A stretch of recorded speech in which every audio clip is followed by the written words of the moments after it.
Hey, happy Tuesday, everybody. Odinato Crypto here with Chris Cruzy. We're going to have some other guests coming in. The Cosmic Force Gang is our special guest for today, and they will be here shortly. They just finished their live, and they're going to be coming in and talking some more about some exciting news that's coming up here today. But I'm going to hold off on that until they're able to join. So they're taking a quick break, and they'll be with us. And Balls Deep, what's up, my brother? Hey guys, can you hear me? Yeah, we can hear you. Yeah. Awesome. How y'all doing? Very good. I was just talking a moment ago that we were. I was on the live with Cosmic Force. They had a really amazing AMA that just ended a few minutes ago, and they're going to be jumping in for a few minutes to talk about what's coming up today. They have a big announcement for today. And it's pretty exciting, pretty good stuff. So we'll be talking to them shortly when they're able to come over here. We have Kryptonian here joining us in the house. What's up? What's up, guys? Yeah. His avatar done.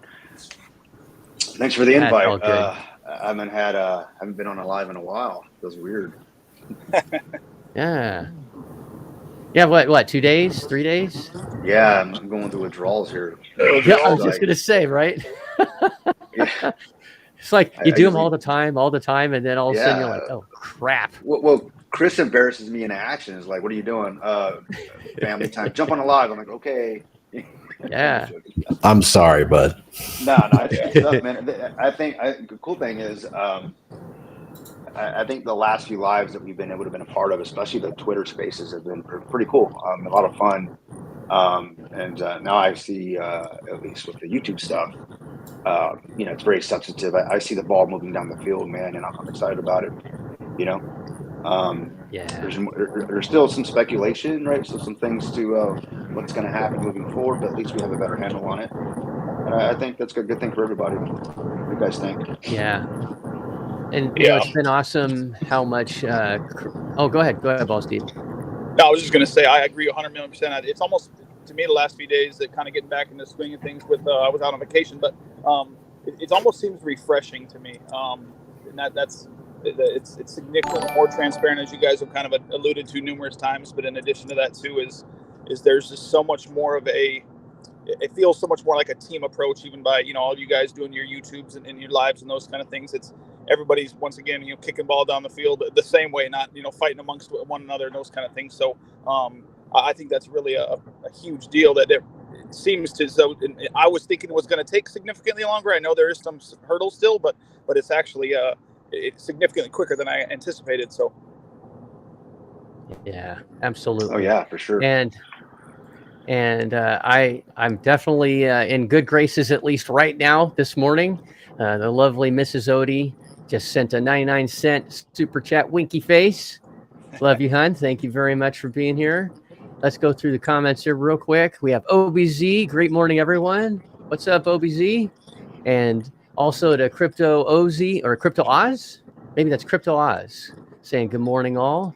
Teddy One. I don't know how you do it, man. You are in like every single live of everybody's. It's always great to see all you guys here. Thank you for being here. He says, I am here and ready. I hope to buy an actual node that generates income.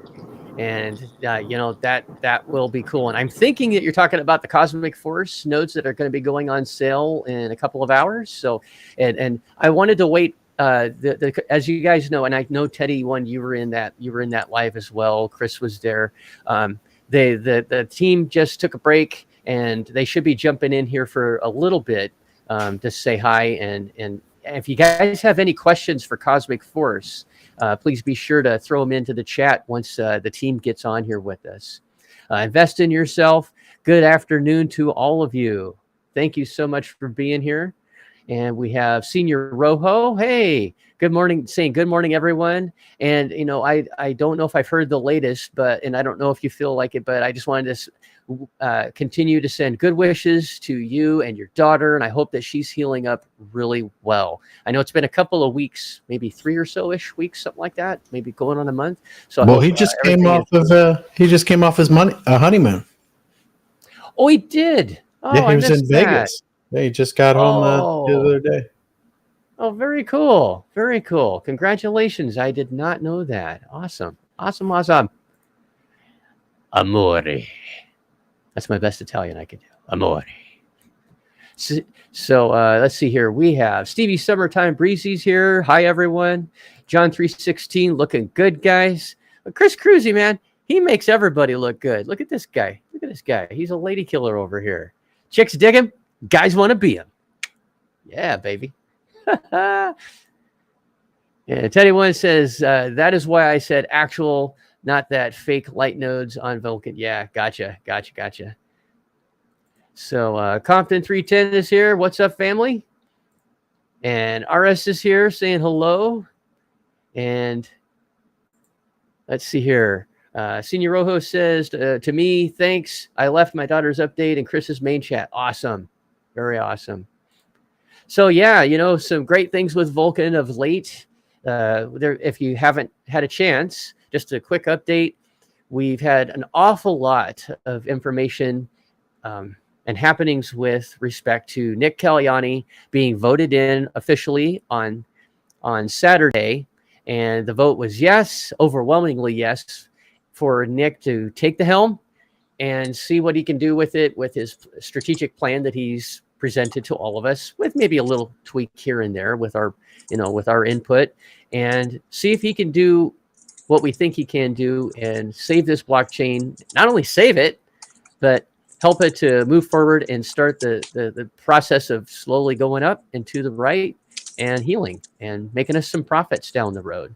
It's going to take a while. I mean, no joke, right? We all know that. You know that, Chris, balls deep, Kryptonian. It isn't going to be, we're going to the moon day one, maybe not even week or month one. It's going to take some time. But I'm excited. I'm excited that Nick is so transparent. That's one thing I just love about him. He has just made sure that at every turn, he's telling us what's going on, what's he thinking, or what he's thinking. And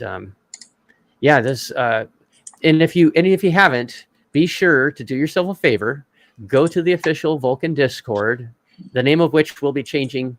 I think he said sometime this week is what he was thinking it would be officially changed. Is that right, guys? Am I remembering right?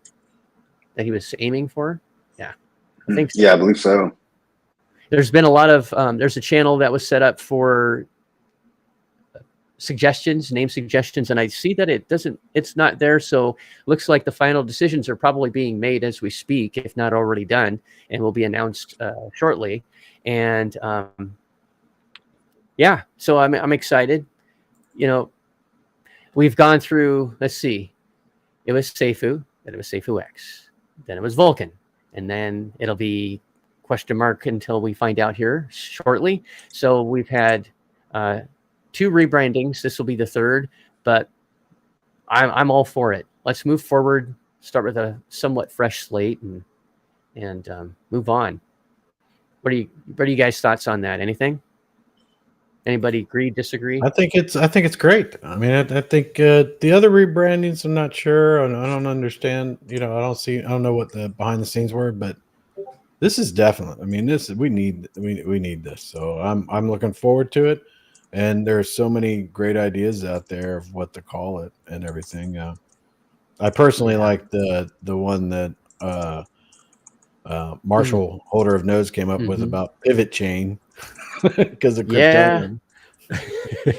My bad. Yeah.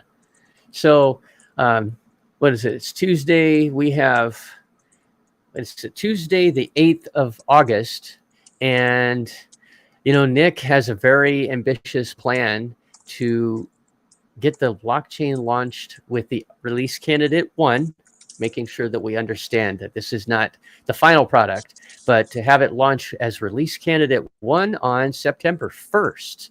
So that's 3 weeks away, just barely 3 weeks away, give or take. And that's a tall order. I wouldn't want to be in his shoes. I don't care. That's a lot of pressure. I think he thrives under pressure from everything I've seen. It's kind of like his stock and trade, I believe. But yeah, so our release candidate 1, and we have boosters. right? We have boosters.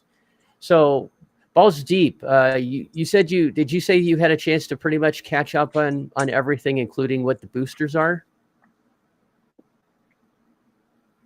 Oh, you're probably driving. Kryptonian, what do you think about the boosters? Like it, dislike it, indifferent? I'm indifferent because that's relative to the. I don't know. I'm just more focused on the nodes, the node that I have. I know you have a few of them. I'm indifferent. You know, I mean, when it comes to the nodes, light nodes, boosters, I understand that they're trying to create an incentive, right, to get money in and these types of things, which is important, of course. I'm more, but I guess my approach or my stance on it is I'm more looking into the sustainability, the security of the blockchain. You know, when Nick was online with Bob and the others, that was really the utmost importance. You know, it's just the security. We can have all the incentives in the world, but if the chain isn't secure, it's all null and void, right? So I really want them to focus on that. That's really my what I'm looking to see what happens with the chain, right? I'm going to be focusing more on those things. And then, of course, all the other things, the boosters or whatever, and the rewards and the rebasing. I mean, that's all to me. So it's just sugar on top, you know. And I think it's going to change. I don't think anything's finalized, right? I mean, it looks like Nick's still looking for, or still asking for the community to give input, right? And I guess we'll see what happens. I know what he won the vote. He won the vote, right? So, yep. We are looking for. We're looking for that ball to be picked up and moved past the 50, I think, at this point. So, yeah. And there's a lot of things he's got to do. I'll tell you that. There's a lot of things, a lot of boxes that have to be checked to get everybody on board, at least enough of us, and I mean the community, to feel comfortable moving forward with this thing. At this point, really, it's all or nothing, I think, you know. We'll see what happens. Sorry, that was long-winded, but that's kind of what I'm focusing on. For you, that was short-winded, brother. About to mute me. Yeah, no, I agree. I mean, I'd be lying if I didn't say that my main focus is everything to do with the validators, right? The full nodes, as we're transitioning away from that name, but yeah, the holding nodes, full nodes myself, like you said, Kryptonian. You know, it's a main focus because the biggest concern in the full node holder community is we need to make sure that this blockchain is going to reward us to the point where we're incentivized to put the nodes online, right? Because right now, the way it looks, it's not going to make us enough money to pay for, having a virtual machine being run. We'd be running it at or below or at a loss. It's the way it looks. And Nick, it hasn't been lost on Nick. And so he's definitely trying to work the magic and find a way. And he says we have levers we can still pull to make sure that the full node holders are incentivized to come on and to be able to be there. Because without full nodes, there's no blockchain, no action whatsoever. That's correct. You know, when it comes to other chains, like in the Cosmos network, you have validators. This is what they do. They'll go in, they'll join a chain. They'll jump on a chain, get some coins staked, and they're contributing to the network, and but they're getting some sort of reward out of that. Some sort of, it's obviously they're making some sort of money on that, rewards or whatever, whether it be in coin or some other incentive. But the point is it has to be the squeeze has to be worth the juice, if that makes any sense, or the juice has to be worth the squeeze. And I think that. Like you said, right now to run a node, you're at a loss, I think, completely. And we're not even talking. Well, if you remember when we first purchased the nodes, sacrifice for the nodes. Let's just whatever you want to call it. Potato, man. Potato. When we first, scam, sham, it's all the same, right? The thing is. The thing is about that is, I know, right? Is when we first started talking about the cost of running a node, and we had, we had those in the community that went out immediately and looked for the best deal. And $80 a month, and that made sense, right? It made sense, but honestly, I mean, I'm working on a chain right now, and it's $80 a month for a node that's not adequate. I'm sorry, it's not. If you want to look for redundancy, reliability, and the ability for scalability, depending on how much traffic you got. I mean, there's a lot of things as you begin, and that's probably the entry level price. When you start doing an a la carte, especially with most cloud services, you either have a fixed cost or you have a pay as you go cost. And if we plan to take this thing to the moon, no pun intended, we're gonna need some validators that are willing to, they're going to be spending some money on this thing, right? Especially if you want to join that set of 100, whatever it's going to be, to be able to validate transactions, right? That's where you start getting the rewards. But anyways, I guess all I'm saying is it's definitely a cost to it. And then of course there's the experience, the technology, the technical experience of actually understanding Linux and being able to go into your server and apply the updates and configurations, on the fly. This isn't something that you just set it and quit it, set it and go. It doesn't work that way, If that were the case, I wouldn't even be in the business that I'm in. If I could just go set up a server for a client and walk away from it, then they would need me, right? I continuously running updates, fixes, patches. There's always something, right? There's always some sort of failure point that we have to manage and maintain. And it's the same thing. Even you think blockchain, all it is a bunch of computers. It's a network, right? And if you guys understand that, it's just it still needs hands-on, tender loving care, and that comes at a cost. So there I go again, getting all winded. What's up, gentlemen? I was catching your live, Cosmic guys. I was catching the live with Odie there. Good stuff, man. Good stuff. Yeah. Nice. Oh, wait a minute. I did this wrong. You got to go. Okay. I meant to do it this way. Let's roll. You're because kicking him out? I kicked him out for a second. I meant to do it this way. We're going to do Chris, this right. How could you let this happen? All right. Let's.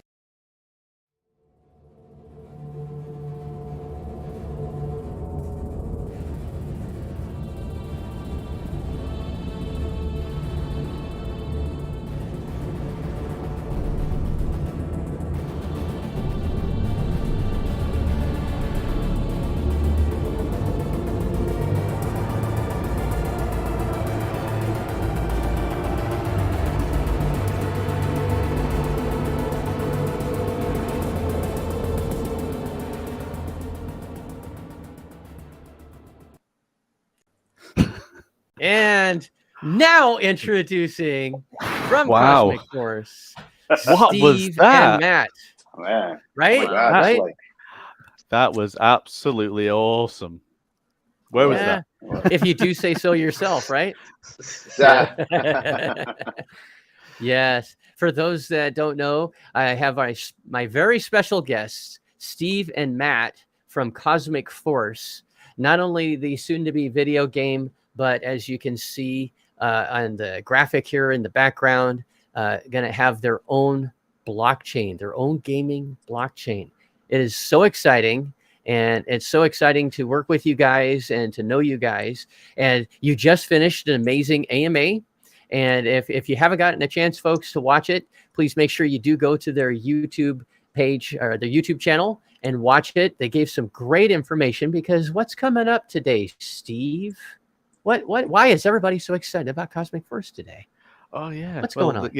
I nearly got the time wrong because doing different time zones and trying to make the right time for everybody.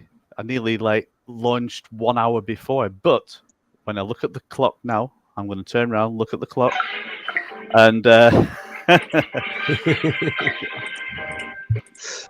what music's that one then? I couldn't quite make it out. Anyway, in just over 1.5 hours, the nodes, and it seems to be the topic of conversation today, are launching for the Cosmic blockchain. They are a little bit different than Vulcan. There's not as many of them, and they're certainly not the price range that the Vulcan ones were. But but it's interesting, you know, because when I'm listening to Nick talking about things, that he's now turning things into the way that we're actually doing things. You know, we recognize that there wouldn't be the traffic in the beginning, and it doesn't warrant for people to have their own setups and everything like that, you know. So yeah, we're looking at doing things differently, but yeah, today is Node Day for the Cosmic blockchain, and it's very exciting, and that's it. What can I say? Thank you for accepting our sponsorship. So you're not obliged to say anything. You only say things that you like about Cosmic. You know, if there's anything you don't like, mention that as well, because then we can fix it. That's the way it works. Yeah. Well, if it does, I mean, I will, but I haven't found anything that I don't like. You know, at the end of your AMA, you asked me to introduce myself to any of your viewers that maybe didn't know about me. And I talked a little bit about my gaming experience. I mean, that wasn't by any means all of it, but a significant portion, you know, was playing EVE Online, the massive multiplayer online role-playing game.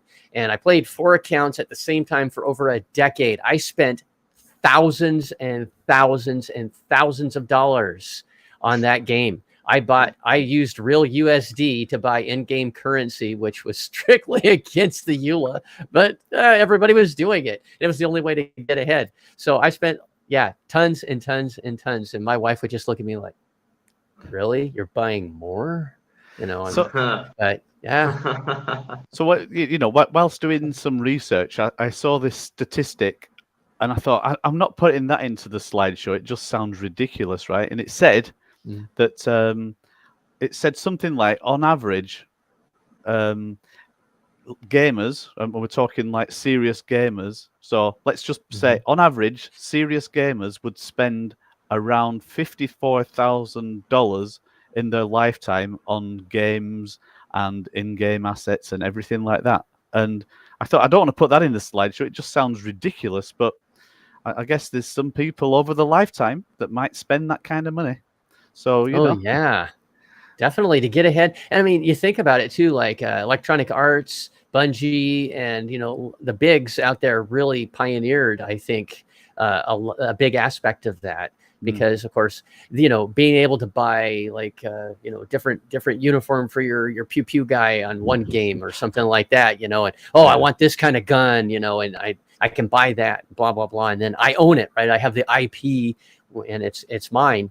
Well, you guys, you're doing the same thing, you know. It's just going to be an NFT, right? So someone still has the IP on that item that they buy, and it's theirs. It's in their wallet, and they own it, and it's always theirs. And I think that's really, really cool, because there's going to be a lot of guys like me that'll go, I want to get that. I want to get that upgrade, or I want to, you know, buy that ship and put that engine in it and that kind of thing, or whatever, you know, however the modeling's going to go. I'm excited. There's going to be an awful lot of interaction, I think, the way that you have your set to go. I always imagine it like kind of more like real life, you know, where if someone is rich, you know, how far ahead can they get in life? You know, if they were born with a lot of money, how far can you get, right? So it's like when you got like the traditional games and you just put all your money in, you get like monopoly money, right? You can't take it back out unless you start doing black market sort of stuff, which is not how real life works. But this NFT stuff is a lot more of how a normal sort of thing runs in my head, anyway. No, I totally agree.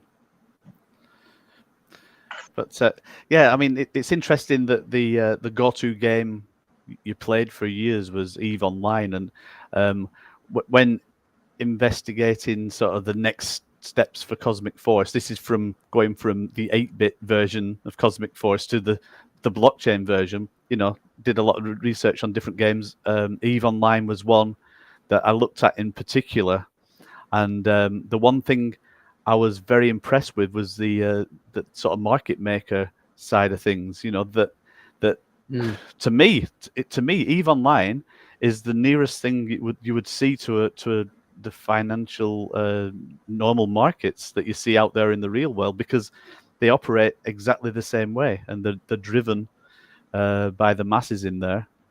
Yeah. Everything And in it's- that game is made by the players, with the exception of the original space stations that came with the game.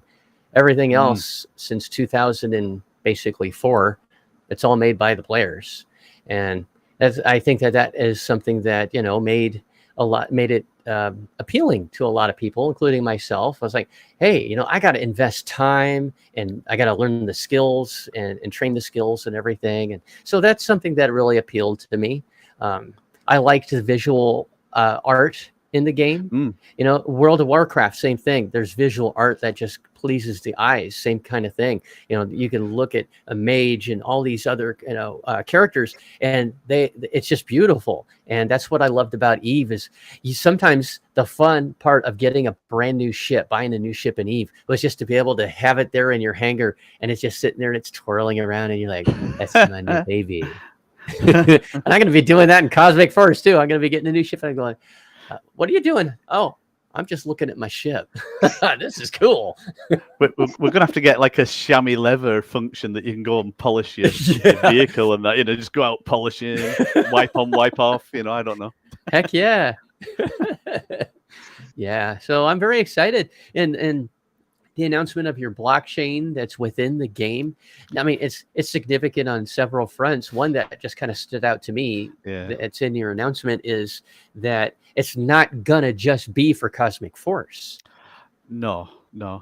And it sounds, does it not sound mental that, you know, we're making a game and then the next minute we're saying, oh, we're going to start a blockchain as well. And then it just so happens that we were investigating this line, this way of doing things, before any news was you know, coming from Vulcan. Any of the big disruptions that have happened in sort of the recent month, we were already working down these lines that at some point we would like to go down the lines of having a blockchain that's specifically for games, you know. And then once you sort of building it for Cosmic Force, because that's the first game that will be on there, a lot of the infrastructure, a lot of the tools that you create, a lot of the API, so applications like programming interface and everything that happens that way for communicating with the blockchain as a game maker, you know, we realize that's of interest to other people.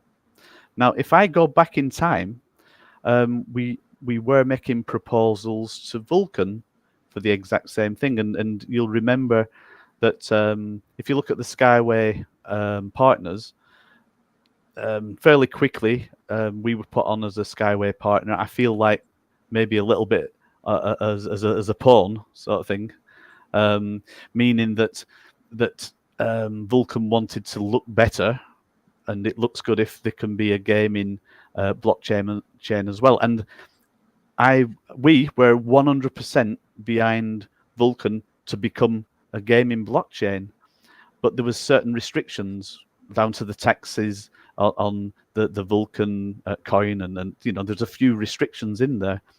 But at the time, we were actually building a proposal. It was the gaming portal that would allow other game makers to actually create for Vulcan. And I'm not saying that is out of the question for whatever Vulcan becomes, the new name and everything about it, because right now we're building them tools for Cosmic.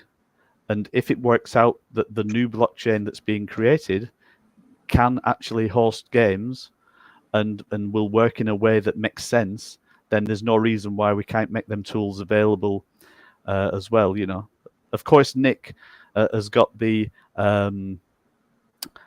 what does he call it now? It's basically the automatic contract creator. It's the way of being able to create contracts and, you know, create a presence.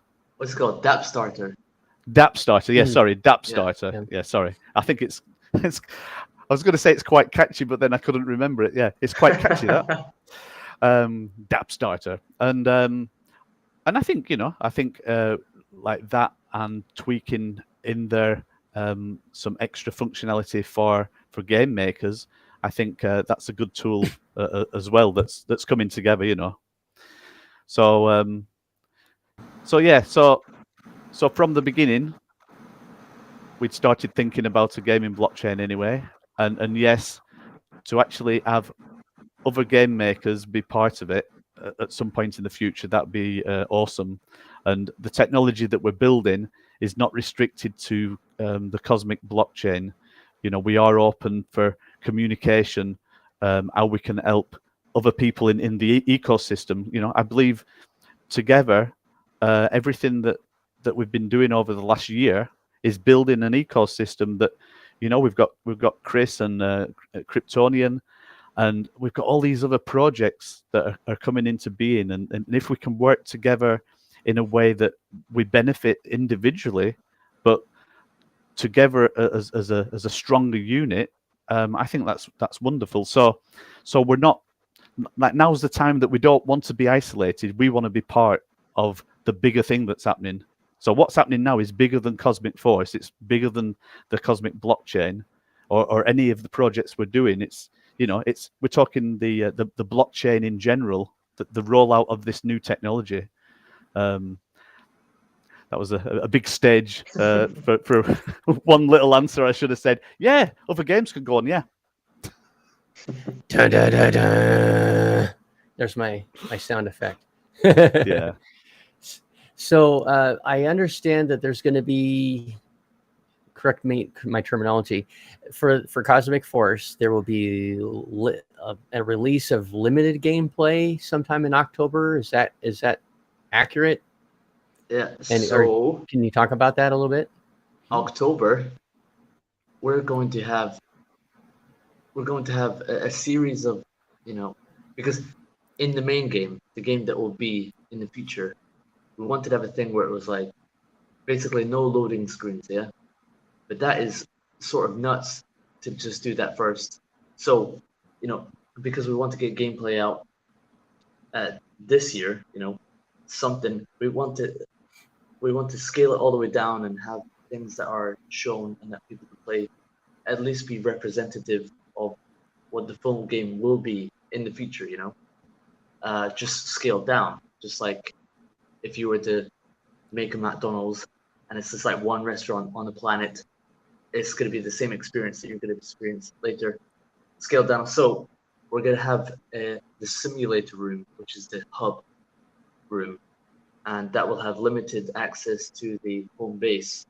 And, you know, you can explore around and see some stuff, go back to the simulator room, and you'll be able to check out at least 3 different simulator games, you know, and each game will have their own level in the game. So we'll obviously have the space simulator flying asteroid shooter one, and we'll have a first-person shooter, third-person shooter series of levels, and all these simulators, they will be in a style of, there will be very good graphics, but you just know that you're in a simulator, you know, a bit like the Matrix, a bit like when you play Assassin's Creed, you know, and you go into the simulator, well, you got the Animus, but then you have like the weird parts where it's like Desmond is like, you know, somewhere it's like, all right, I'm in a simulation. So it's going to have that sort of graphic style going on. And the last gameplay will be a POV of a drone flying around the different planets, a bit like similar to the videos that you've seen, you know. And with those drones, you're able to do some limited gameplay where you can get to search different minerals, search different areas to do things, you know, just to explore, just to experience it.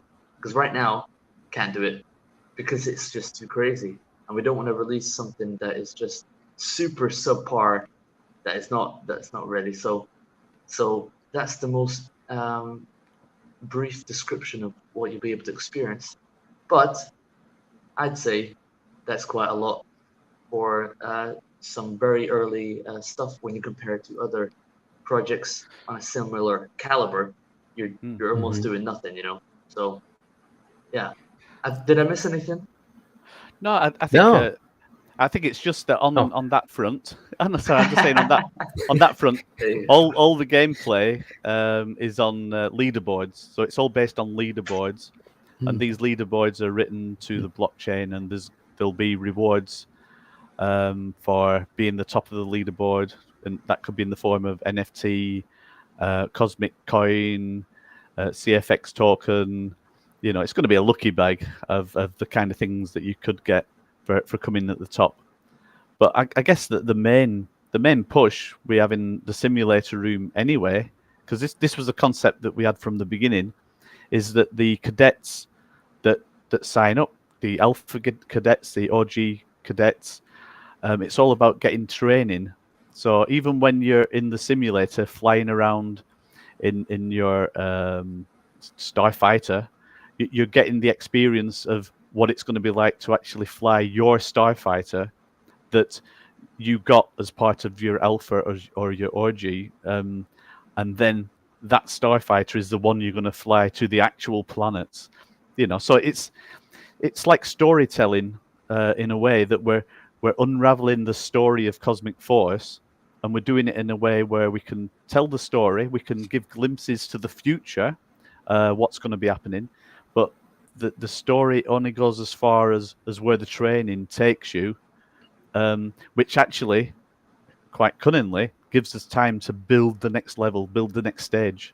Because what has happened, I've seen with a few other big games, is that they take years and years to release because they're trying to release everything, and we want to release it in a way that makes sense to the story, but also makes sense to the player. You know, that you are actually getting experience, and it's the right experience, and the game builds up over time. You know, so this approach, it's quite exciting.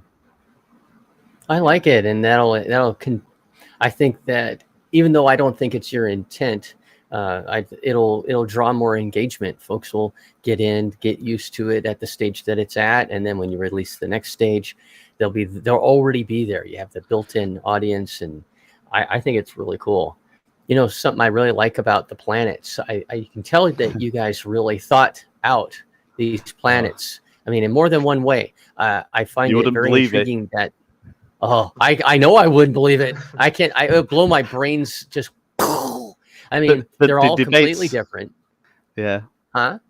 Oh, sorry. I was going to say the debates that we've had over the planets and making sure, and the minerals, and you know, the level of detail that we want to get into. You know, there's a lot of man hours gone into the detail that's there in the background, and you don't know half of it yet. Yeah. Which is so different than, you know, because you talked about playing games that have thousands of planets, eh?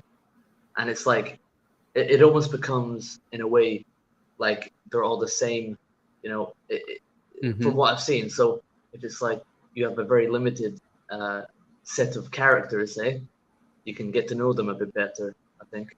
Yeah. So, yeah. When I played Elite Dangerous, I played it in the early days also, and you know, you couldn't land on planets or moons. They were just these beautiful things you could fly past and, you know, go, ooh, that's beautiful. And then they before I stopped playing, a year or so before I stopped playing, they introduced that in an update, and or whatever you want to call it. And hey, Mike, thank you for joining us. Appreciate you being here. Mike from Cosmic Force, from the Cosmic Force team. Yeah. Yeah. That's all I can afford for graphic or for sound effects right now. But yeah, I was just talking, Mike, about how I love, you know, the level of detail in you know, everything that you guys have done, especially the planets. They're also diversely different.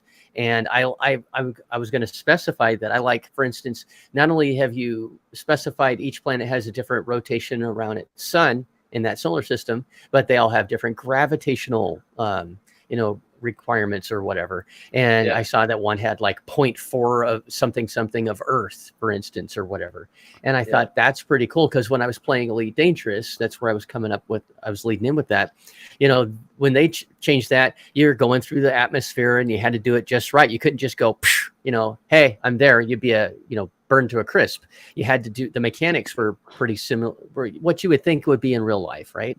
And I like that if you come in too hot, but the gravity of the planet was pretty heavy. Like there were some planets that had 1.2 gravity of Earth or 2.0 or something like that. You'd come in and burn up and boom, you wouldn't be able to slow down and that kind of thing. So I like how you're modeling your universe, and you have an awful lot of detail to it. So it's encouraging to me for how cool the game is going to be. I like it. That's exactly it. We've thought about a lot of things like this. Well, we're trying to have a level of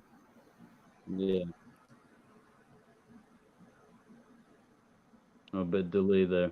Level of realism, science, but of course it's had this arcade style to it as well. So it's just keeping everything in a good balance. Oh, I applaud you. Again, balancing that. Don't know how I would do it. My hat's off to you guys. We have a question from the audience. Yeah. Oh, go ahead, Matt. No. Let's have a question. Eh? Okay. OBC asks, have you guys thought about building a version of Cosmic Force that can be played without eating crazy download speeds? Without eating, needing maybe? It's like internet. Yeah, probably needing. Do you need to have a incredibly fast? Is that something that you're going to need to have to play the game? I wouldn't think you would. There was a version. The earliest version was just high scores, and that could even be that people play in a sort of single player fashion, and then their high scores would be updated. So in which case there wouldn't be really any or much download speeds.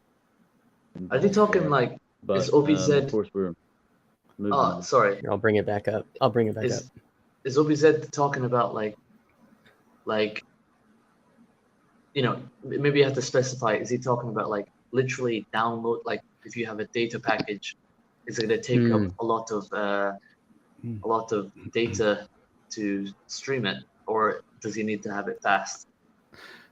So what I can tell you is that we talked about like doing games that are going to be based in the simulators, but the way we want to build it is that each one of them simulator games could be run standalone, but it will still be linked together through the iScore leaderboard system, and part of that is we're looking into iPhone and Android and whether we do like versions for mobile devices as well, because the core system is for a PC, and hopefully in the future we can manage to get on Xbox or PlayStation, but that's a bit of a closed shop at the moment. So there'd be like smaller sort of programs to download on that front. Also, the other thing we're looking at is that if we can make these games into standalone later, especially the first-person shooter, if there's enough content in there to make it stand up on its own feet, even though it's a simulator game, we could actually release it on Steam. If we released it on Steam, there would be two reasons for doing that. One would be to bring a bigger audience in, and the other one is that we could actually put an amount on there. It could be like, I don't know, $2 or $3. It could be a very low amount, and that could be revenue that can come in to the treasury for Cosmic Force as well. But part of the main reason for going on places like Steam would be to bring more audience to us. Yeah, the Steam would be pretty big. That's a massive built-in audience, to say the least. I have a lot of games from Steam, a lot of retro games too. Like we were talking on your live about how you made the retro version of Cosmic Force for the Commodore, and but there are just so many games. It's like their live. I didn't even want to have anything to do with Steam years ago. And I'm like, this looks stupid. I don't understand. Blah blah. Blah. And then I took time to look at it, and I was like, holy crap! You know, another game that I actually play that has nothing to do with space, which is my favorite genre, which is why I love Cosmic Force. I actually sometimes like to just sit down and do some trucking, Euro trucking.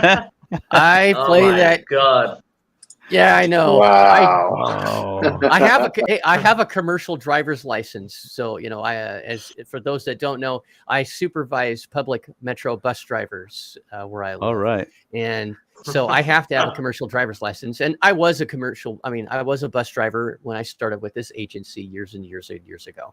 But I have to be able to drive a bus if something happens to the driver, you know, they have a heart attack or Lord forbid or anything, you know, get it off the railroad tracks, et cetera, et cetera. So, you know, sometimes though, it's fun. I mean, I have the steering wheel and the pedals and everything. Yes, it's fun. Yes. I drive all over Europe and stuff, and built my own trucking company. And sometimes it's relaxing just to sit there and take on some miles. You know, When you're at work, you just come back and just go back to work. I know, right? Well, sort of. Except at work, I don't do an awful lot. Don't tell anybody. But, I was going to say I do. Oh, Go ahead. I have a guilty secret that one of my all-time favorite films from the 70s is Convoy. Have you ever seen my the God, film? I remember that show. Oh God, that movie. Mercy sakes alive, we got ourselves a convoy. Yeah. Because that was the big thing in the 70s, you know, Rubber Duck and all that kind of stuff with the CB radio Pigpen. craze that was going. Yeah. 1 for a copy. That was. Give me a 20. Yeah, in the UK, gosh. in the UK, we all had CB radios, illegal ones, and we were all turning American. We were all truckers, like in our own living rooms, in our living rooms. You know, it was great. Yeah, and in the UK, and I think in the large part of Europe, is a tractor, a semi. We call it a semi truck, but you call it a lorry. Is that a accurate lorry? term? Lorry, Or yeah. articulated lorry, yeah. Oh, okay. And buses like the buses that bend in the middle, we call those articulated, or we call them Arctics, that kind of thing. So, okay, I did not know that. An articulated lorry. Wow. Hey, I had taken some questions and written some points down, some notes, if you will, during your guys' AMA that I thought I might bring one or two of them up, and I haven't seen yet in the audience. So, you've already talked about eventually launching on the mobile platforms in the future, which is cool. That's down the road. How about the big announcement today about SparkNet? You know, you went into some detail on your live. I was wondering if one of you would be willing to talk, maybe just briefly touch on why is that such a big deal, and why is someone that's looking to get into, you know, the Cosmic Force, why is it a big deal for you guys to be joining forces or partners with them?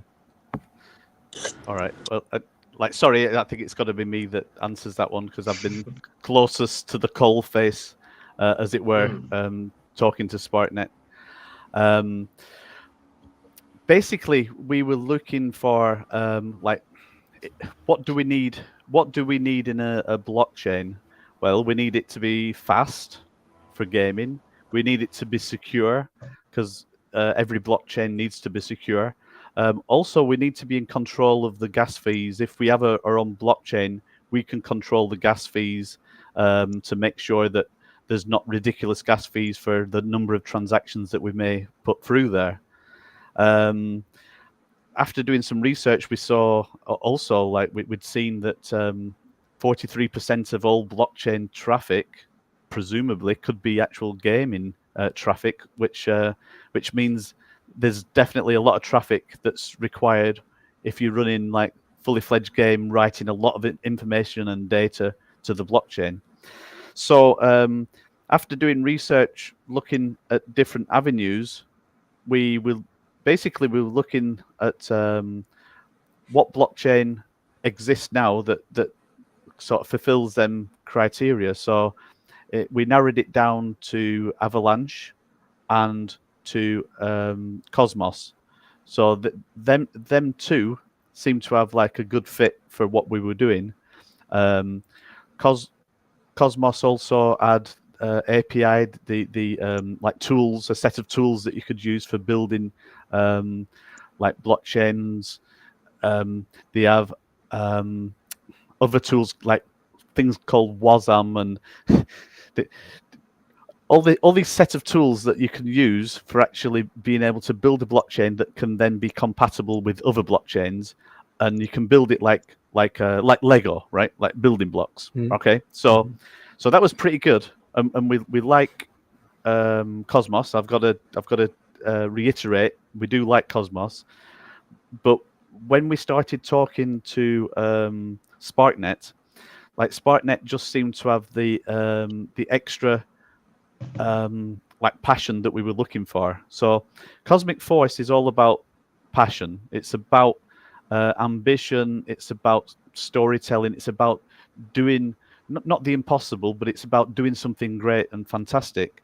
So when it came to Avalanche is already a good blockchain. It can run at pretty good speeds.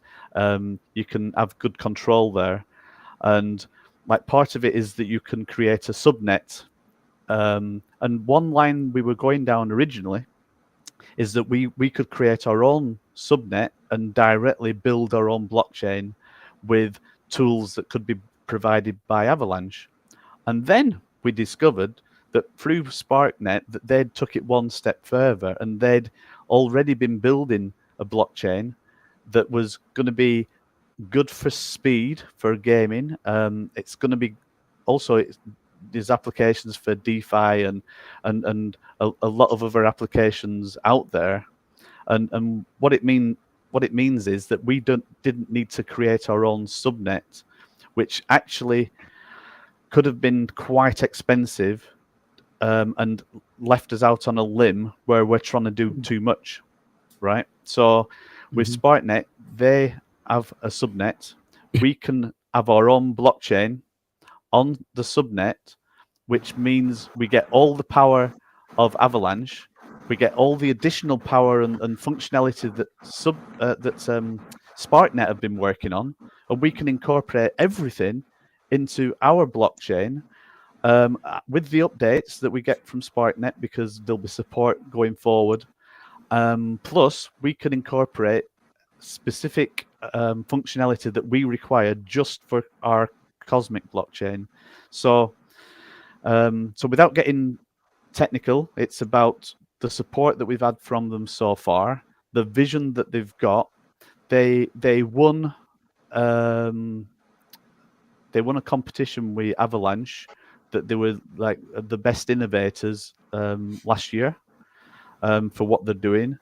So they definitely are very, very close to the Avalanche sort of foundation or the Avalanche blockchain people, and also they're, when I say they're relatively new, they've been going for about a year. They're not too big for us to work with and actually do some good things with. So that's the reason why. So overall, we're very happy and excited to be working with them. That's really cool. And you had said earlier too, I believe in your live, that they're very easy to get a hold of if you need anything. So I mean that says a lot, because if they're 9 to 5 or something like that, and then your game's going to be 24/7, 365. You need to make sure that you have the support, and without that support, the game's going to have a problem. So that's really cool. It sounds like they're a really good partner to be aligned with. And we'll do a live show at some point in the future, and we could invite yourself to come on as well if you wanted to ask them any questions, should I say, directly. Yeah, that'd be cool. So we talked about the limited gameplay coming up in October. We talked about the partnership with SparkNet and the blockchain that you're building. And of course, again, I'll throw it out there. Nodes. What do you node? Well, let me tell you something. We've got nodes. We've got Cosmic Force nodes, right? We have a 1% ownership in a node, and we have a 0.1% ownership in a node. And I was wondering if you guys wanted to touch on that real quick. So I mean, folks we, can yeah, go, well, hey, we just decided to call them like a cosmic node and a light node, although they both do the exact same function. It's just a different ratio of reward that goes to them.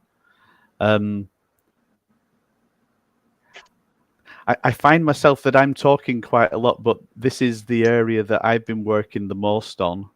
Well, So, also it is almost 1 o'clock in the morning for me, so I it's am spaced out. I'm quite tapped. you look a little know, cosmic, Matt. Spaced out. Yeah. Hey, dude, little spaced out, I think. Yeah, you know what's going on. Well, I mean, I I think can. what. Yeah. Oh yeah, go on, Mike. Have a go, and then- then I'll say some other things as well that I've got on Tell my me mind. when I'm wrong. No, it's not. I've got some other thoughts about it as well, which are different to what I've said earlier. So, but over to So you. far, we've not talked about nodes on this show. If you're just getting into Cosmic Force or the Cosmic Blockchain, even if you're just into crypto, maybe a node is still kind of like, what is that? I don't know. What is it? So for the network, there's all the transactions that have to happen. Those transactions have to happen somewhere. Now, what we're offering is a chance to take a piece of those transactions, and instead of having to deal with physical hardware, you can just have an NFT. The NFT will be your validation for the rewards for what comes from the network transactions, such as gas fees and so on. So by owning a node, you own a piece of the cosmic network, and you get rewarded for this. Pretty much. Perfect. Perfect. Thank you, Mike. And if I could, Well, if I can expand on that a little bit, Mike. Yeah, sure. So as a for instance, so for those, again, like you said, maybe you're a little newer to crypto, like you had mentioned, and a little bit of an explanation. Would it be fair to say anything that happens? So you buy either 1% or 0.1% of a node on a given planet, right? Because there's 7 planets, and you can buy nodes on 6 of them. Am I remembering that correctly? Yeah, I think so. Yes. So on that front, it's Yeah. exactly that, and that's what we published so far.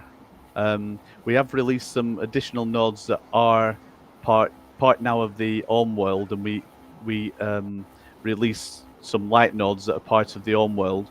And the reason we've done that is simple as this.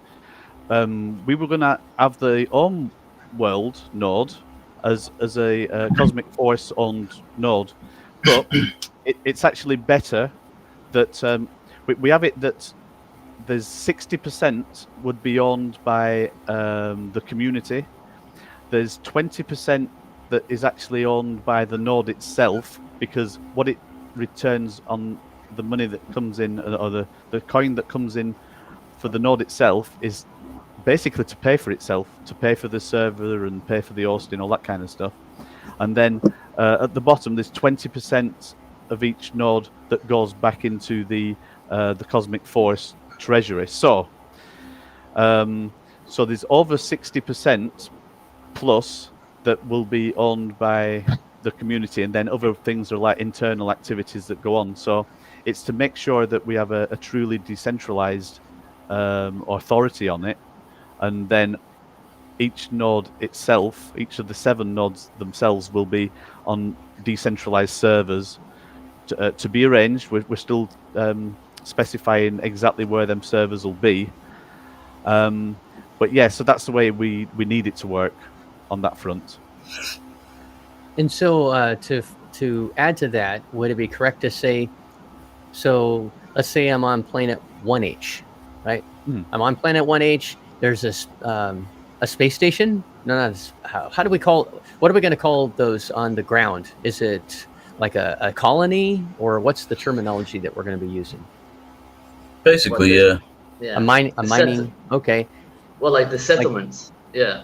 Yeah, the settlements. Like say that I want to start mining on that planet, Yeah. right?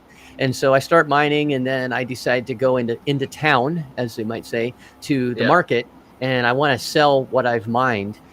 Mhm. So the node owners would get their percentage of those transactions, correct?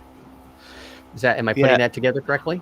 No, it's good. I think in an ideal world, we might have said that node is for that planet, that node's for that, and the way we've worded it is that it's representing the 7 planets, and the way it actually Okay. will work, the way it'll work in real terms is that there's a fair distribution that happens. So whether somebody's buying on one planet or the home world, it'll get distributed fairly across the 7 nodes. Mhm. And that goes for the gas fees and everything like that. There's a like a true randomizer that's in there. So Otherwise, we would run into an issue where one of the nodes is running all the transactions for that planet, meaning that if that went down, that planet went down. We don't want that. So yeah. in principle, basically, yeah, you would receive rewards for those transactions distributed across the network. Yeah, and the way that we were envisaging it as well, we wanted to give an extra reward to the planet owners. So because we also have some core planet owners that get shares of the purchase of land and purchase and the manufacturing and the mining, all that kind of thing that goes on an individual planet. And what we wanted to do is, with the release of the nodes, we wanted to actually give them a bonus in the form of a node. So that's why it was like semi-relating to the planets at that point. But when it comes to the actual rewards, it'll be sort of shared, and the actual processing power, it'll be shared across them. And there is just one thing I want to add. In the beginning, we'll have 7 physical servers that will be running as nodes that include all the node shares. Over the 5-year period that we've outlined, that maybe you want to talk more about, there may be an increase on the number of actual physical servers that are created, basically for the processing power that the blockchain would need to run. At the end of the 5 years, 1% shareholders of the Cosmic node, they then have the option to then, well, it's more than an option. It's like you become a full node owner, and you have an option of running your own physical node, which will involve running your own hardware or putting it on a cloud hardware. So there is a path there that you become a full node owner in the future.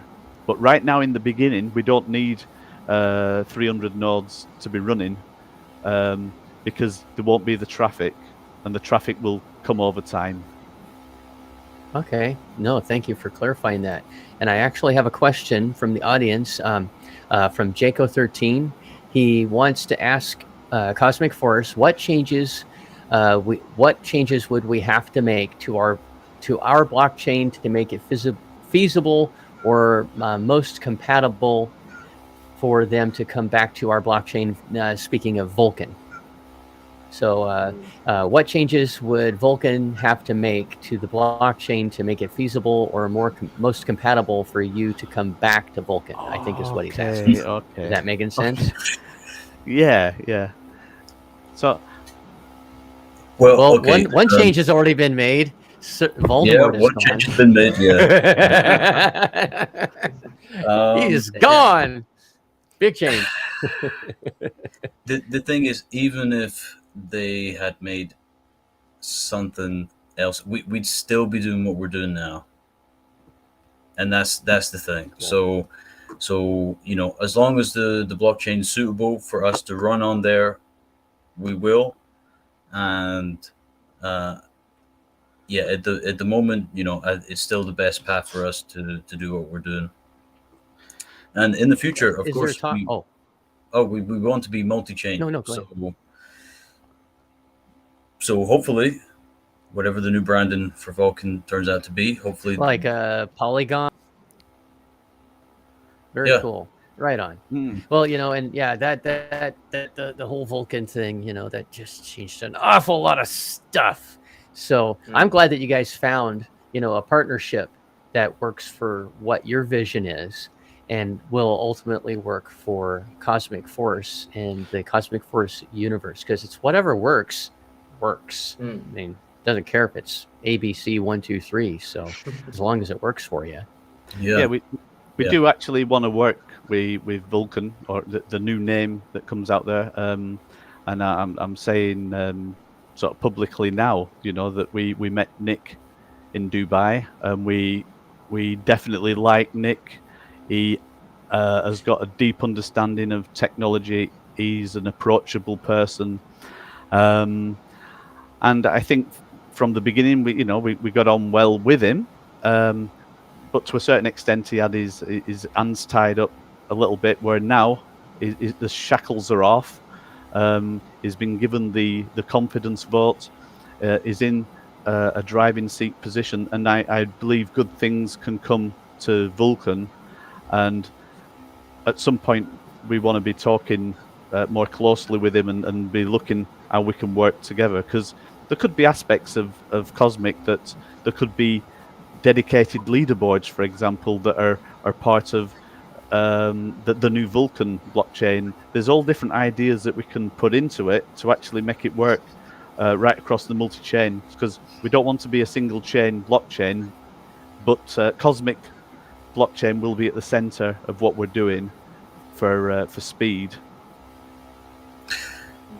To add an answer to that question that was put up as well, rebasing would be an interesting feature to go back to. I would like to see that if they somehow implemented some kind of rebasing. Cosmic, not in the Cosmic blockchain though.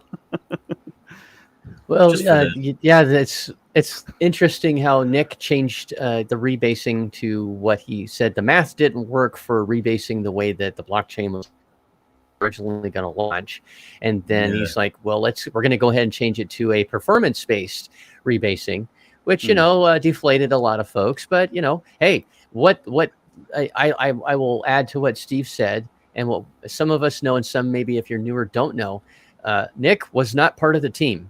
He was never a part of the actual team. He was a contractor. So he did not have any say in anything that was going on. I'm sure he signed a ridiculously tight NDA and so forth. So, it's not like he could say what was going on. If he did even know what was going on behind the scenes, I'm sure that he was legally zip closed, and anybody on his team as well. But yeah, there were a lot of folks that were out there saying, well, how could you know what was going on and blah, blah, blah, and you didn't tell us, or why didn't you fix it? It's like, because he wasn't part of the team.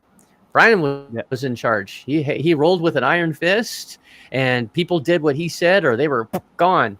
And that's just the way it is. So if you're a contractor, you're paid to do a job, and that's all you're there with the blinders on and just do what they're paying you to do. Now it's totally different. He has come on with the team. He was voted in Saturday. It was an overwhelming, unanimous yes for him to try and save the project. So that being said, I'm excited to see that there's some light at the end of the tunnel. It's not very bright right now. It's going to be small for a while, but things can happen. But it's a challenge, and I think we couldn't have a better person to do it. I mean, with his reputation completely precedes him. He's been around for a very, very, very, very long time, well known in the space. He's basically the rock star of Web3 is the way I'm saying that. That's Odie saying he's the rock star. Yeah. But anyway, so that's maybe down the road, like you guys said, for Cosmic Force. But right now you have an agreement with somebody else that obviously is going to work well for you. And I'm excited to see things that are coming. Can I just say one thing? Like SparkNet, they're not a blockchain. They're right. They're a subnet, right? They are offering, how can I put it? They're totally different than Vulcan or a blockchain. They're a company that provides the tools for other companies to create blockchains, right? And that's part of their subnet. So it's not like we're not with Vulcan, but we're with SparkNet because we can use their blockchain. It's not like that. They're a company that create the tools to build blockchains. It's a totally different thing, you know. So I just needed to clarify on that one. But yeah, I mean, it's good to work with a company that seems to be like transparent, and you can talk directly to people and get answers. Because one thing that happened, you know, like what people might think that because we were one of the Skyway partners, that we had privileged information and we knew everything that was going on, and we knew what the tokenomics would be for UXI and how we could, you know, the actual process of creating the token on Vulcan and everything like that. But it just was very difficult to get any information. So we were just the same as anybody else in the end. Yeah. I mean, what are you going to do? And it was easy for a lot of folks to jump to conclusions like that, unfortunately, when the emotions were running high and folks wanted somebody to put on a cross on a pitchfork. Yeah. Right, Mike? I mean, folks were just burn them in effigy. Woo! Let's get the town villagers, you know, like any old cheesy movie. You know, it's like somebody wanted people's heads on a pike. And, you know, it was easy to say that, but if you think it through, it's like what Steve was just saying, what we were talking about. You know, they weren't on the inside track. They didn't know because Brian controlled the information, and people knew only what he wanted them to know. You know, I mean, there's some exceptions to that, but essentially, I mean, I'm doing but high level. I have to here, ask, but, you know, I didn't know a lot of us. Yeah. Before I have to head out, I'll ask one question just to participate in some form. Do you know much about NDAs? And you know, do you need to have a company that make an NDA official, or can anyone sign an NDA just for the person? Well, I'm guessing Kryptonian would know a good answer on that because he's quite a business. Oh gosh. Well, I just want to put him on. I know a little bit. I mean, not a lot, but I've had to sign many of NDAs. And really, if you're an entity, then you'll have actually standing to go after someone that signs it, right? So let's say you and I, you're just you're person to person. I'm not an entity, you're not an entity, and you go online and you download an NDA. I sign it, I break it. What are you going to do? You know what I mean? I mean, I have nothing. You come after my personal property. So typically, it's when an NDA is drafted, it's backed by a team of lawyers that can go after you, essentially. Yeah. So just understand that in those cases. So to set one up, I mean, no legal advice. You just talk to a lawyer; they'll talk you the best. There's many ways to set it up, and really, ultimately, it's to protect IP, right? And what if, and getting in an NDA with anybody? I can send one to you, but the way you have to look at it is before I even send off an NDA, I'm actually going to know more about that person. I'm going to really do my research into that person. Like, do I really want to send an NDA to this guy?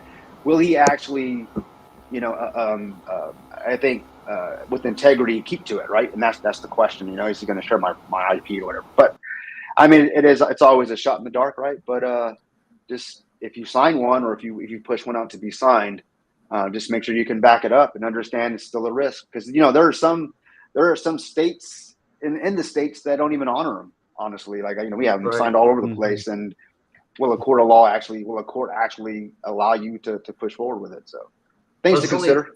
It's only because when we find out that Vulcan wasn't an entity, wasn't a registered business, right? So it's like, how much do NDAs even count in the first place? I mean, well, with that being said, I mean, I wouldn't know other than, if you sign their NDA, right? Is that what happened? So, no, not us. Just the hypothetical situation. Nick, okay. And not us. We never signed any. Okay. So let's say you guys, the team, the old team sent you an NDA, on it just because they slapped a logo on it, that said Vulcan. But if it's not actually a truly formed company, an actual entity that has standing, you basically, I mean, they sent you a napkin essentially, and it's pretty much a handshake. Now it's up to them. It's up Yeah. to them to decide if they want to say, no, we shared information with you and you stole it. It's going to cost money for them to prove it. And it's going to cost you money to prove you didn't. So it becomes the lawyers make the money in this regard. So Wow. just be careful when you get into some sort of an altercation regarding NDAs. Just make sure if you draft one and you're going to send it off to somebody, make sure you have some sort of format. I'm sure you guys do some sort of information, an actual company. Just make sure you can back it up, because it's kind of like calling a bluff in a sense. Like, oh, what are you going to do? You know what I mean? And it's still a risk either way. Unfortunately, I mean, it's Nice. really not that I've seen a lot of NDAs that actually get that have been breached or broken, and I've seen some judgments where the one that broke it, they got their butts handed to them, financially. And I've seen some where nothing happened, nothing happened at all. And it's like in both instances, the lawyers made a lot of money, Yeah, And always the lawyers. That's my opinion on it. I'm not an expert, obviously. I've had to sign some.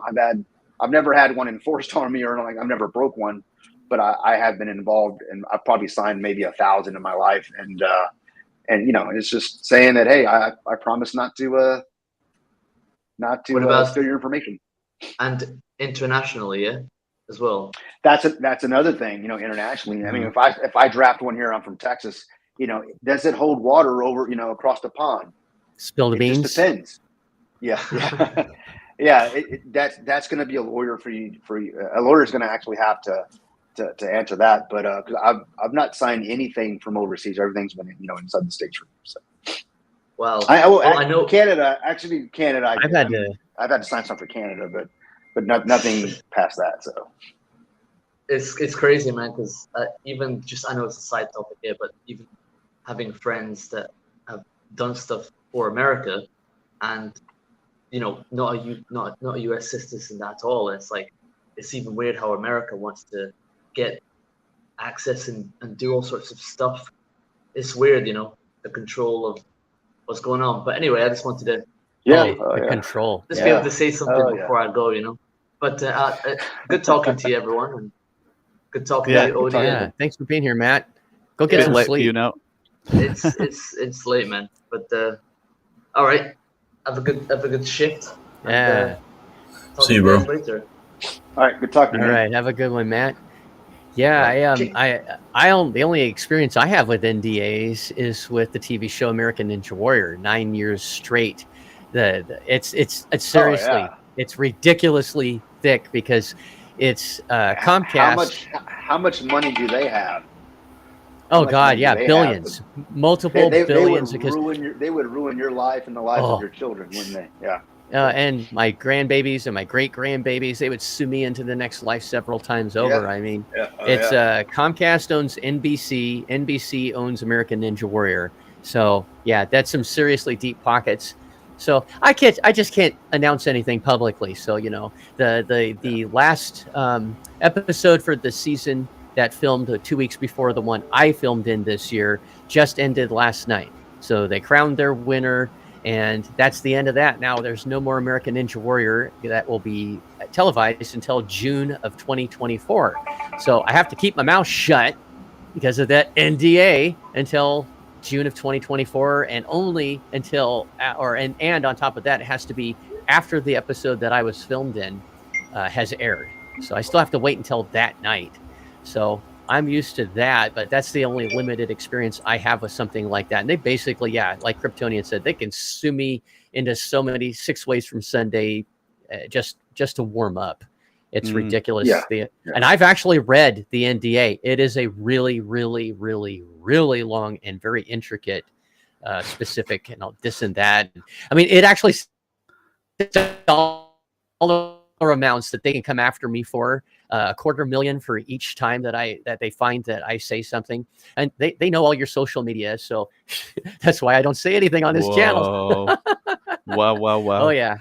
Be careful. Yeah, I know, right? I'm too old to care about a lot of things, but I do care about getting sued. So well, we're coming up on an hour and 20 minutes. and we could start wrapping it up here in just a few minutes if we like. If anybody has any questions for the Cosmic Force team, now is your chance to ask them. They've been gracious with their time. They had a wonderful AMA/AUE that was a couple of hours ago. I highly encourage you to go back to their channel and watch it. It had some great information about what's going on today. We have node and light node sales that are going to be happening, what, in 39 minutes, roughly? Yep. Yeah. So it's your chance to get a piece of the Cosmic Force action. It's very exciting. You can get 1%, 1% share, or you can get a 0.1% share, depending on what you want to spend. And that's in addition to getting an alpha NFT and an OG NFT. There's still some left of both. You can get cores, dual stack cores. I mean, there's still a lot of stuff you can get your hands on. So what are you waiting for? What are you waiting for? Pull out your BSD that you've been sitting there hoarding underneath your pillow. Go buy some Cosmic Force action. Yeah. Gaming action. Mike is going to kick my butt once this game goes live. I already know I'm going to get my butt handed to me. But I'm going to out-industrialize you, man. You probably already are. I think you already own more jewel stacks and pieces of the cosmos than I. So. Oh, and here we go. Teddy One says cadets get to buy nodes 15 minutes early. That's right. Yeah, I mean, bring that up.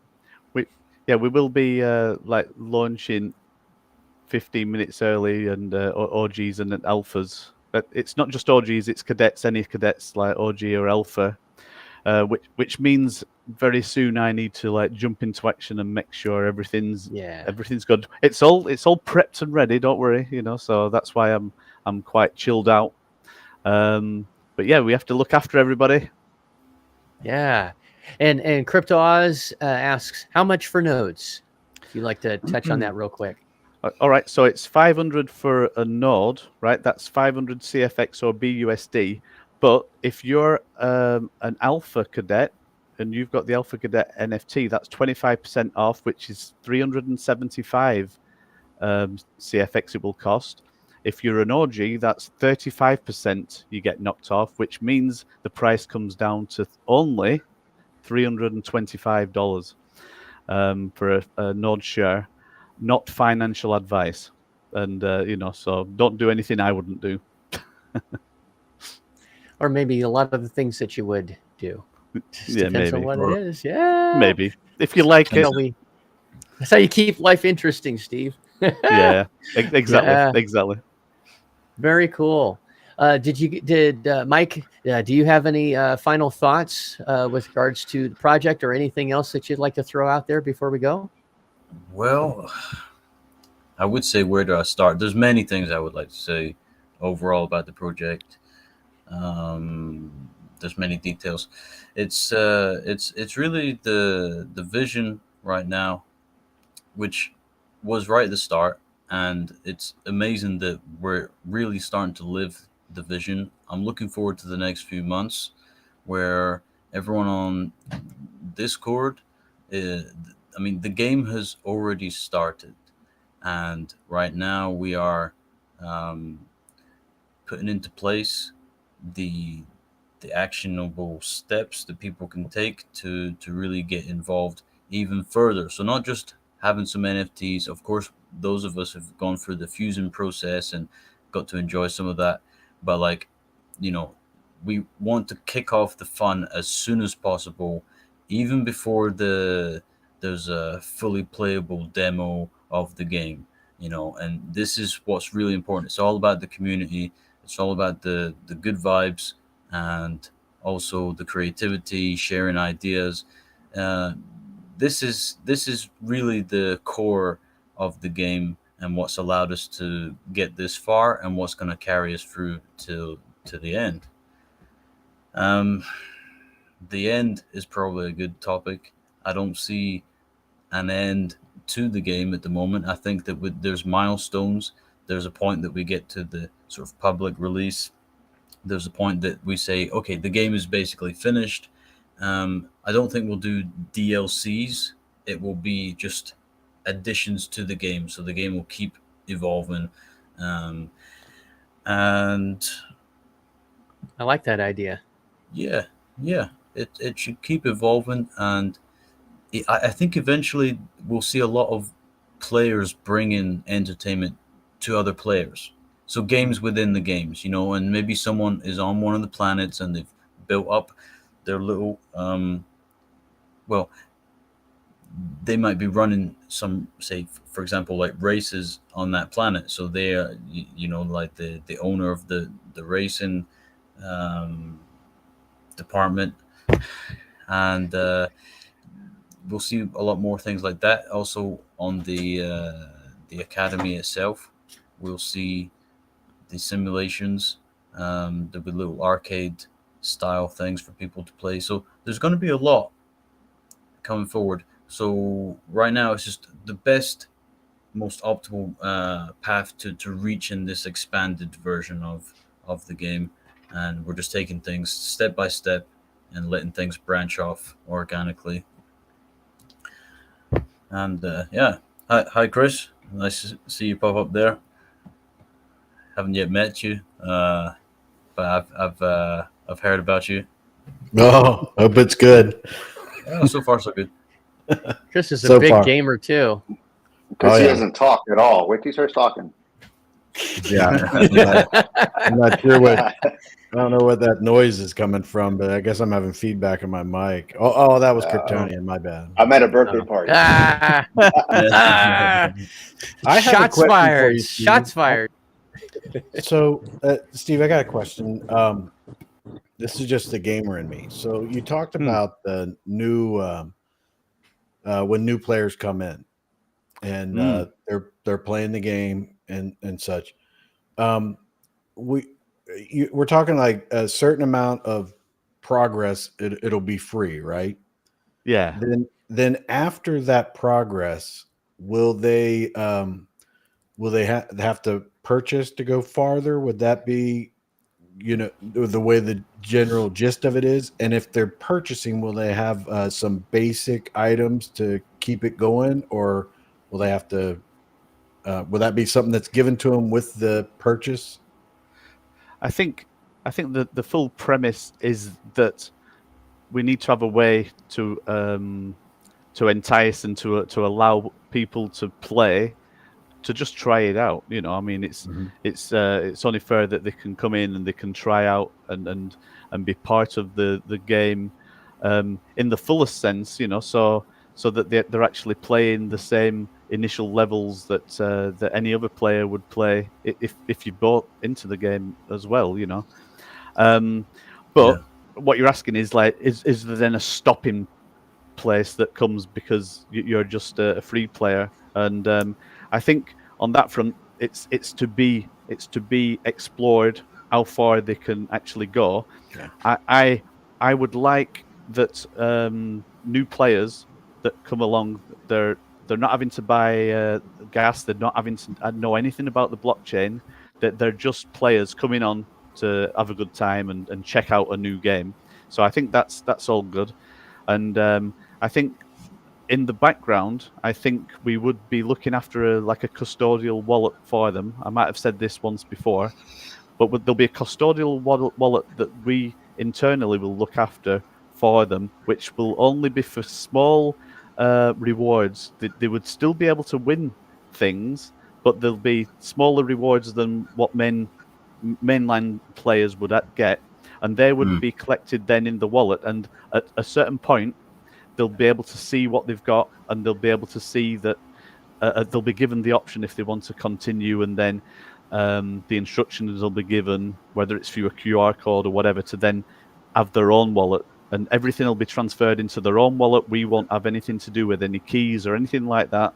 We're not interested in having custodial wallets long term. They're only very, very temporary. But the main question was, will there be a dead end? I don't want there to be a dead end for players. I would like to add on to that, and basically, I imagine that the game would be free in essence, right? But you would be able to play and do most of the things. But when it comes down to the blockchain side of things, of course, this is a play and earn style game. So you won't be able to make money from the game as a free player directly, or anything that you would make, would only be unlocked once you actually bought the game. So anyone who's right now is like an alpha or an OG, they're coming in super early, and as time goes on, we will release other entry points, and the entry point should get lower down to a sort of standard level price tag for a normal gamer, right? So imagine you're playing for free and you're enjoying your time. You're unlocking stuff, but you're not on the leaderboards that's getting saved on the blockchain. It is in the background being saved. So at some point, it's like, yeah, now you can fully jump over. So it's getting to enjoy the game, have fun, get involved in the community, basically do everything except the monetary side. It's like that is something you would have to jump into. That's how I imagine, and that way we can offer the game to many, many players, and hopefully, if we get signed up on, say, for example, Steam or some other kind of gaming platform for players to discover the game, that would be great. That would be great. Yeah. Now, So this and is just the to biggest follow up- challenge. Just a Sorry, say it follow again. up to that, the free portion. What if you were just like, oh, I like this too much. I want to go live. You can do that at any time. You don't have to get past the free version to get to the next slide. You could be like, oh, Exactly. I played a little bit. I'm just going to buy it because I want to be a part of it. And you can do it at any moment, right? Exactly. Things like owning your space on one of the planets. As a free player, it's like, well, you won't be able to own anything because you haven't yet. Right. You're not. You would own it, but like you might be. There might be a playable demo version of owning stuff for people to get into the idea, so like a tutorial or something. But the actual owning something on the blockchain means that you should have your blockchain account. Yeah. That type of thing. Yeah, whichever is most fair and makes it easiest. Like, we don't want a huge paywall. We don't want to stop people from playing the game. Ultimately, we just want people to have fun. And yeah, the best way right now is to do it like we're doing, build the game from the bottom up, and then when there's a game for people to play, just invite everyone in. Yeah, it's similar to what like campaigns do in some of the games that are out now, that it kind of just familiarizes you with everything, and then you play to a certain level, and then you're like, you know what, I just want to go live, and then you can do the campaign and get familiar with it, see what's going on, and then you can unlock everything and play all of it. It's like for example, Fortnite is a free game, right? You can jump on there as a player. You can play the whole thing. You can kill people. You can win, but all of the items would be attached to your account. So if you want to buy some items or whatever, then that's for the players to decide how far they want to get involved on the financials. And I guess we talked about EVE Online earlier and the marketplace, all that kind of stuff, and that the marketplace will be quite central to Cosmic Force. So even though as a free player you might have won a few items, you'll not be allowed to actually trade or do anything with them items until you become a paid player. Yeah. And when I say a paid player, we envisage in the future that's going to be really like a low bar, even sort of $25 or something like that. We're not talking a lot, but there's the bigger step than the money is actually them like people going through the process of making jumping on the blockchain properly, like actually setting up an account and everything like that. And that's the obstacle at the moment. That's the one that we're trying to crack. How do you do that? You know, and we've got a few ideas, but that's the big one. It's converting people into blockchain technology and allowing them to gently move into it. And that's key, yeah, because we don't want only crypto people to be getting into the game. You know, no, we don't want to create a separation. Actually, this is meant to be a bridge for gamers to get into crypto and for crypto to start playing games. Could free players still be involved in tournaments if you have tournaments? So, you know, it's things like this. It's like, well, why not, right? There's the usual game that would run, and there can be tournaments that are the free to play. You know, there can still be some kind of high score that's on there, but when it comes down to winning a certain NFT or winning anything financial, then you would have to be involved on that side for that.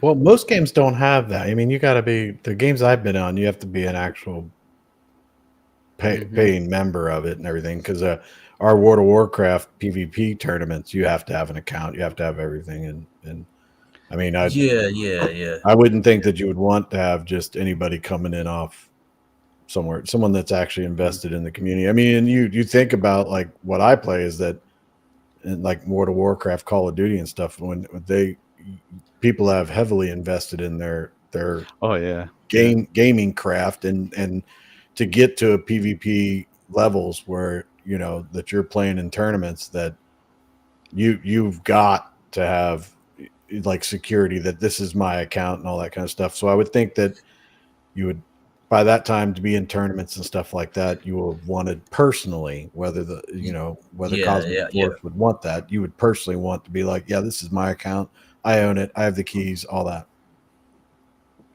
For sure, the higher level ones, yeah, for sure. These are serious players. When it comes to those style of tournaments, I guess when I read tournaments, I was thinking of more of the day-to-day challenges, battles that might be on there, as opposed to the big events. So the big events, you would have to register. Probably, you know, you should be a cadet. You would have to be a cadet. So I think we'll come up with a definition for cadets and free players. Right. Or, so I'm just saying I'm going to sign out now because I need to go on action a couple of things, you know, but it's been great being on your show. I guess even if I add up the time on our AMA and the time here, just as Fowler like comes, but if I add up the time, it still doesn't add up to 5 hours, Chris. I don't know how you do it. It's like, you know. But no, it's been a pleasure. And I better go and click some buttons and do a bit of magic here in the background. Thank you for your time. So, go do your magic. Thanks, Steve. Looking forward to it, man. Yeah, thank you very much. Awesome, buddy. I'm going. And then there was one. Yeah. Mike is the last one standing. Oh, you bowing out? No, I'm waving to the. Okay. Good old If we have any other questions, real quick. Oh, go ahead. Oh, sorry. You want to wrap up? Just. Well, it was mostly for you and your dad because you know the what's going on at the top of the hour. So I wasn't sure how much time you had as well, but if you're able to stay for a little bit, that's fine. That's fine. I'll say hi to Fowler. How you doing, boy? Hey, what's up, man? I told you guys AMA earlier, man. We're talking about the nose and everything. That was awesome. I was actually really tuned in. It's great to see, you know, you guys are really pushing forward, man. Like you guys are rocking and rolling. Trust me, I am following you guys. Like I'm following you guys at the same time. I should be out there more. I'm starting to get on YouTube more. Since you guys know I'm in Cosmic Force, so I definitely want to see you guys like, you know, thrive. So and the fact that you guys got the blockchain, you guys are like the way you guys are attacking and everything. Like I'm like, man, it's amazing. Well, Fowler, Yeah. you're also pretty ambitious at the moment, and I really respect what you're going for.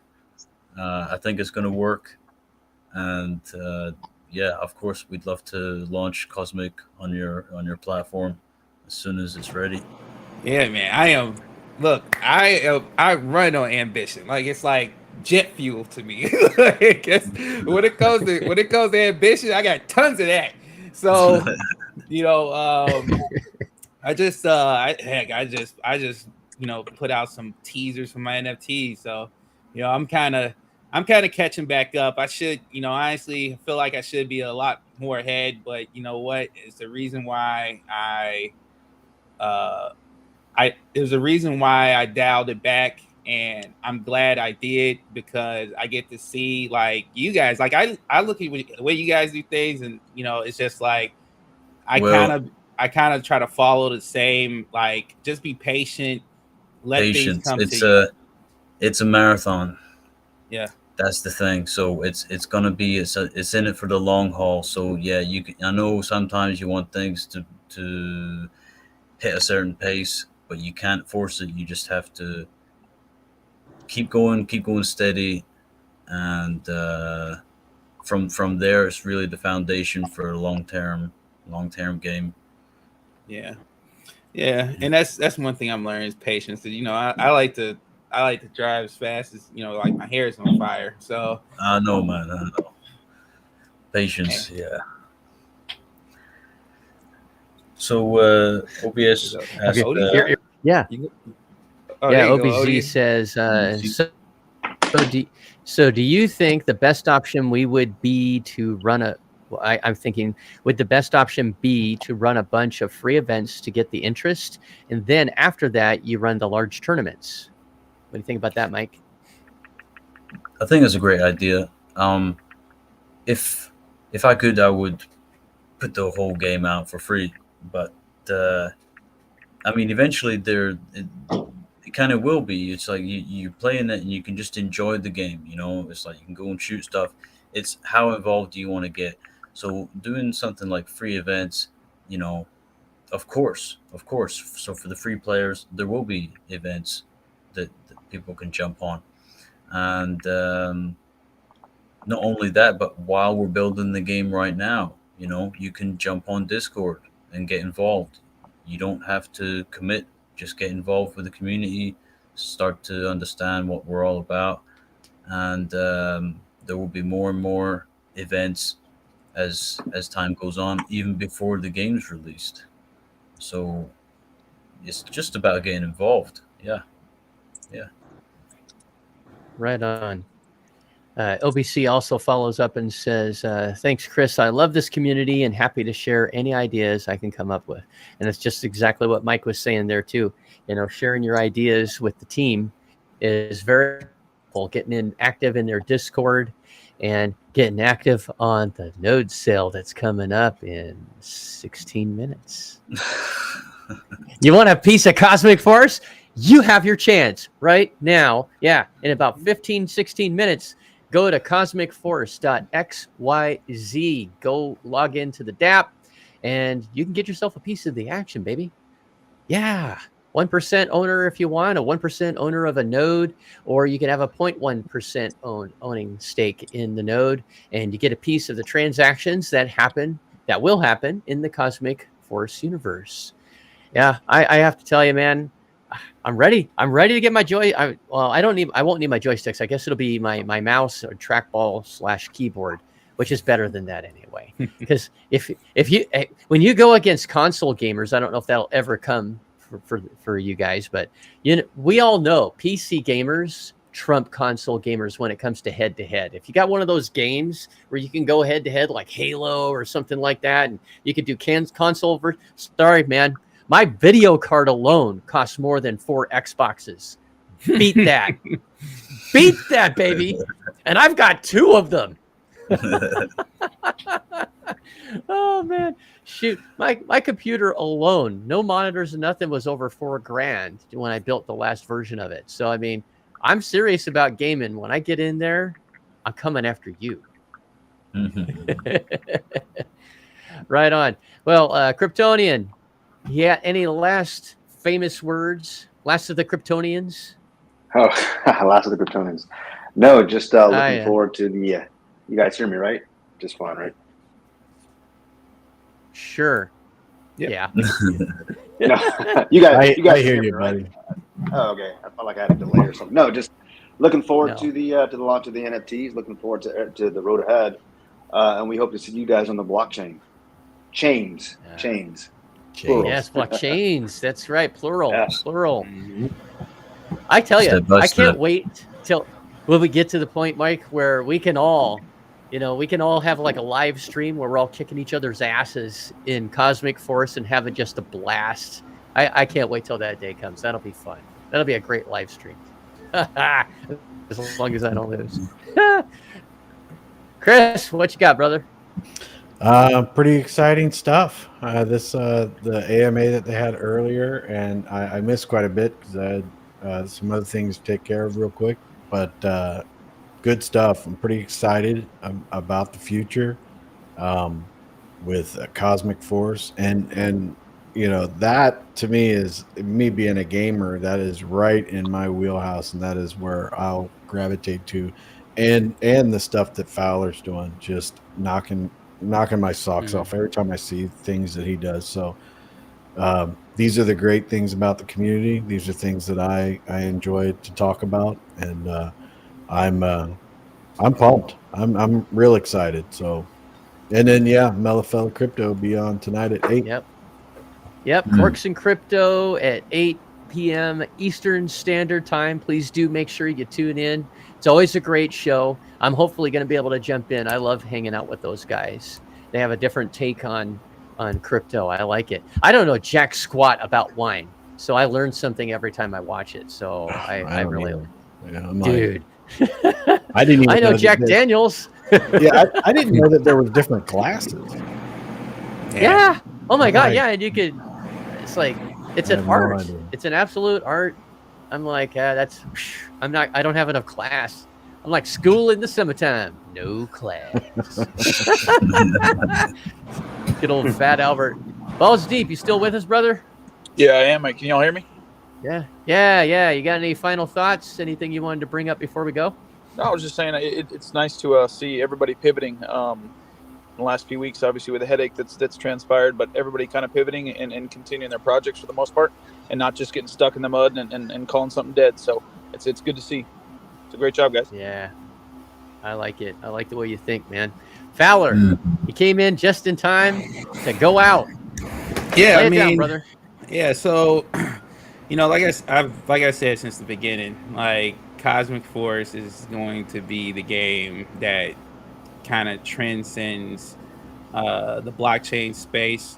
It's there's games that are slated to release on in crypto that either you're so far down the line you don't know what the game kind of is going to give you, or there's a lot of games that are out right now that just aren't fun, right? It's just a lot of, and then on top of that, a lot of it just seems like cash grabs, right? But Cosmic Force, since the beginning, I've said I can see where the fun is going to just explode, because one thing people love to do is space fighters, and then on top of that, being able to pretty much have like a second life in a digital world to go places that you could never go, right? And Cosmic Force is taking care of that. Like, you're going to be in space, you're going to be able to go to planets, you're going to be able to do all these things and be this, the first person to be on a planet to mine it and everything. And then as the game grows, more people are going to come, probably go to your planet, and you're going to make money off of them, right? So it's opportunity for everyone. It's not just for gamers. It's also for people who want to invest into the game and also want to get some type of return out the game, right? It's just how you have to stay with it, and as far as like Guys of Gaming, at some point, got Cosmic Force, and I truly believe that Guys of Gaming and Cosmic Force we're gonna match at some point, and we're gonna be able to benefit for all parties, right? And it's gonna work out, because this was the plan from the beginning. It's just like Cosmic Force was starting up, Guys of Gaming was starting up, and it was just like we have two different things we're trying to do, but overall we want to come together and make one unique gaming platform, like a place where like not just kids but adults can come play games, right, and experience games on a whole different level. I'm not talking about just fun. I'm talking about economy. We're talking about all these things that gamers should, in the past, had the chance to be able to take part in. Unfortunately, the fact that companies and developers didn't want to, they want to make a centralized system, and they've made a centralized system for years.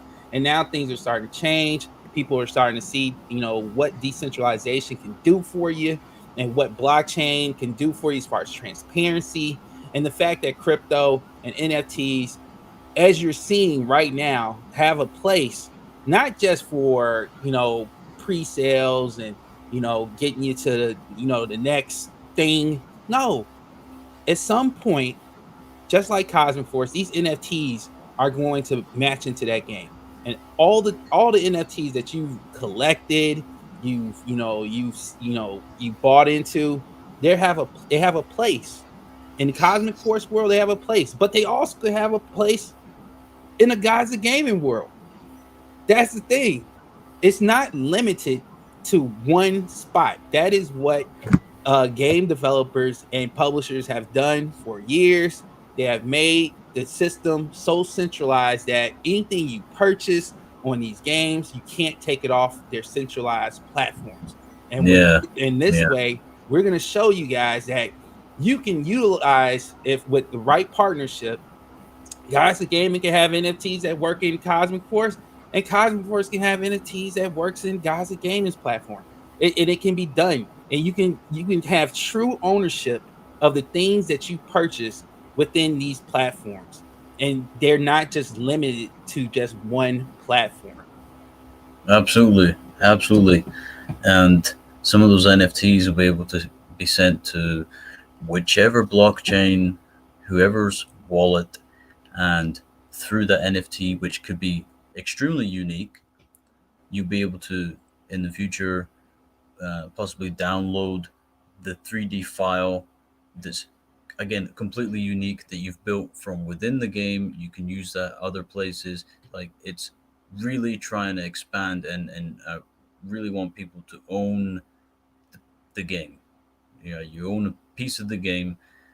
The best thing we can do right now is just what we're doing now with the nodes, the NFTs, the planet shares, and it's going to blow everyone's. It's blowing my mind. I don't know where it's going to end up, even within the next year. We have a roadmap, but things are changing and evolving, and again, as new technology comes out, as new tech is available, and things expand, and new partnerships are made, and the community grows, and we work together. It's really special. I'm very happy to be involved.